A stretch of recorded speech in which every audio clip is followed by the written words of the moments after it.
राज ठाकरे जी ने क्या बयान दिया और उसके क्या पॉलिटिकल रिपरकेशन है ये मैं नहीं जानता, लेकिन पूरे महाराष्ट्र सहित पूरे भारतवर्ष को पता है कि महाराष्ट्र की महाविकास आघाड़ी सरकार गिराने में अगर किसी का हाथ है तो भारतीय जनता पार्टी का हाथ है। पहले दिन से 2019 में जब हमारी सरकार बनी तब से देवेंद्र फडणवीस जी और उनके सभी पदाधिकारी ये सरकार गिरने वाली है, हर महीने में 1.5 महीने में ये सरकार जाने का मुहूर्त निकाल रहे थे। अलग अलग आरोप लगाकर सरकार को, सरकारी यंत्रणा को, गवर्नमेंट मशीनरी को बदनाम करने का षड्यंत्र रच रहे थे। और इसीलिए ये कहना कि देवेंद्र फडणवीस जी का हाथ नहीं है, मुझे लगता है पूरी तरह से गलत है।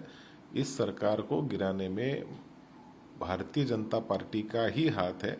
अब ये तो तय हो चुका है और ये मेरे ख्याल से पब्लिक डोमेन में भी आ चुका है। सर, दूसरी बात उन्होंने ये स्पोक पर्सन है, उसको लेके उनका जो बयान था वो सही था, पब्लिक डोमेन में है जो बातें उन्होंने कही थी, तो उनको माफी मांगने की जरूरत नहीं थी, रादर ओवैसी को माफी मांगनी चाहिए। देखिए, किसी भी धर्म के प्रति अगर हम किसी भी धर्म गुरु को डिसरिस्पेक्ट करते हैं तो मुझे लगता है कि इंसानियत के तौर पे ये पूरी तरह से गलत है। और वास्तविक में जहाँ पे धर्म गुरु एक धर्म का सबसे बड़ा व्यक्तिमत्व हो, उसके संदर्भ में किसी भी प्रकार की कोई चीज़ पब्लिक डोमेन में कहना, मुझे लगता है किसी भी राजनीतिक व्यक्ति ने इस चीज़ को नहीं करना चाहिए। नुपुर शर्मा जी ने किया, वो गलत हुआ, ऐसा उनको नहीं करना चाहिए था। और उसके संदर्भ में कोर्ट ने भी उनके ऊपर टीका टिप्पणी की और अपनी गलती को एक्सेप्ट करना और उस गलती को एक्सेप्ट करते हुए आगे चलना, यही समझदारी है। जो मेरे ख्याल से नुपुर शर्मा ने अपनी गलती एक्सेप्ट कर ली तो उसमें कोई आगे की बात करने की आवश्यकता नहीं है। सर, हालांकि महाराष्ट्र में अभी फिलहाल नहीं हुए हैं, पर जहां तक कुछ डिस्ट्रिक्ट्स की बात करें तो स्वाइन फ्लू की वजह से भी कुछ मौतें हुई हैं महाराष्ट्र में। किस तरह से देखते हैं? कैबिनेट का विस्तार अभी हुआ नहीं है, सीएम डीसीएम फिर से दिल्ली गए हुए हैं, जो राष्ट्रपति द्रौपदी मुर्मू है उनकी शपथ विधि।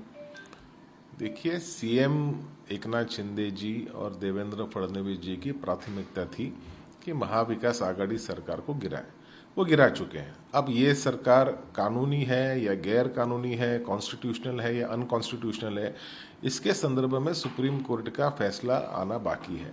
और जहां तक मेरी जानकारी है, भारतीय जनता पार्टी के भी वरिष्ठ नेता जो दिल्ली में बैठे हैं, उनको भी लगता है कि कहीं ना कहीं शायद कुछ चूक हो गई है और शायद कि कॉन्स्टिट्यूशनल बेंच इस सरकार के संदर्भ में या फेवर में निर्णय नहीं हो पाएगा। इसीलिए कैबिनेट के एक्सपेंशन के संदर्भ में या महाराष्ट्र लेजिस्लेटिव असेंबली के मॉनसून सेशन के संदर्भ में अभी तक किसी प्रकार का निर्णय देवेंद्र फडणवीस जी और एकनाथ शिंदे जी नहीं ले पा रहे हैं, ये वस्तुस्थिति है। सर, नीतीश कुमार की बात करें तो नीतीश कुमार उसमें शामिल नहीं होंगे। हमने पिछले भी देखा कुछ आपस में रिफ्ट की बातें सामने आई थी, क्योंकि जो भी इवेंट्स थे उनको बुलाया नहीं जा रहा था या फिर वो पेश नहीं होते थे। क्या लगता है, कहीं ना कहीं जो रीजनल पार्टी है, जो अलायंस है, उनमें फिर से फूट की बातें सामने आ रही है बीजेपी के साथ? जब दो दलों के बीच में गठबंधन होता है तो ऐसी अपेक्षा होती है कि दो दलों के बीच में एक सिम्बायोटिक रिलेशनशिप निर्माण हो, लेकिन भारतीय जनता पार्टी जिस किसी के साथ, जिस भी दल के साथ अलायंस करती है, वहाँ वो पैरासाइटिक रिलेशनशिप डेवलप करती है। अपने सहयोगी दल को चूस लेने का काम भारतीय जनता पार्टी करती है। महाराष्ट्र में आपने देखा 30 साल तक शिवसेना के साथ थी और अब शिवसेना के अस्तित्व को ही धोखा भारतीय जनता पार्टी ने दिया है। ये एक बहुत ही जागता एग्जाम्पल है पैरासाइटिक रिलेशनशिप का। बिहार में इस प्रकार की चीज़ें ना हो, इसलिए नीतीश कुमार जी शायद अपनी खबरदारी ले रहे होंगे। उन्हें भी दिख रहा है, क्योंकि जो चीज़ शिवसेना के साथ हुई, बाला साहब के परिवार के साथ इस प्रकार की चीज़ होना, ये भारतीय जनता पार्टी का कैरेक्टर दिखाता है। नमस्कार, मैं हूं मानक गुप्ता। अगर आपको हमारा ये वीडियो पसंद आया हो तो इसे लाइक और शेयर जरूर करें, और हां, हमें सब्सक्राइब और फॉलो करना ना भूलें ताकि आप देश और दुनिया की कोई खबर मिस ना करें। तो जुड़े रहिए हमारे साथ और देखते रहिए न्यूज़ 24।